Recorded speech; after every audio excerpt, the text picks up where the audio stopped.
ठाकरे बंधूंकडून मुंबईच्या विकासाची ब्ल्यूप्रिंट, आदित्य आणि अमित ठाकरेंकडून शिवसेना भवनात उमेदवारांना मार्गदर्शन.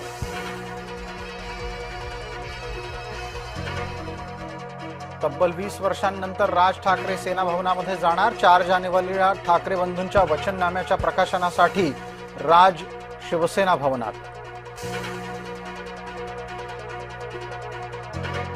उमेदवारी अर्ज मागे घेण्याची मुदत संपली. बंडोबांना शमवण्यासाठी सर्वपक्षीयांची पळापळ.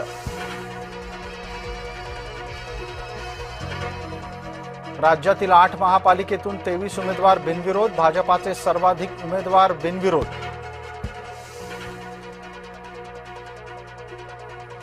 ठाण्यात शिवसेनेनं खातं उघडलं.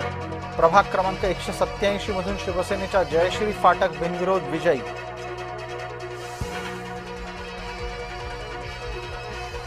पुण्यात शरद पवार गट आणि राष्ट्रवादीतील वादग्रस्त जागांचा तिढा सुटला. अजित पवारांच्या सोबत झालेल्या बैठकीमध्ये सामोपचाराने तोडगा.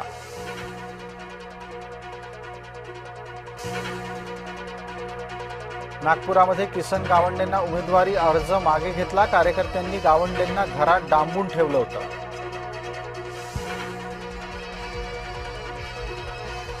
दक्षिण मुंबईतील बंडखोरी रोखण्यात भाजपाला यश. राहुल नार्वेकरांच्या मध्यस्थीनंतर कमलाकर दळवी यांनी उमेदवारी मागे घेतली.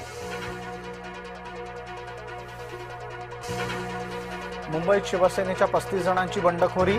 सामंत, रवींद्र वायकर यांच्यासमोर बंडखोरांचं आव्हान कायम.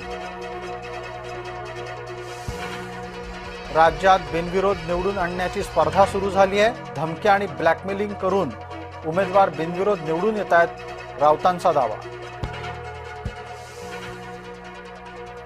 जळगावामध्ये ठाकरे गटाचे 3 उमेदवार गायब. उमेदवारांचं बरं वाईट झालं तर नसेल ना, ठाकरे जिल्हा प्रमुख संजय सावंतांची शंका.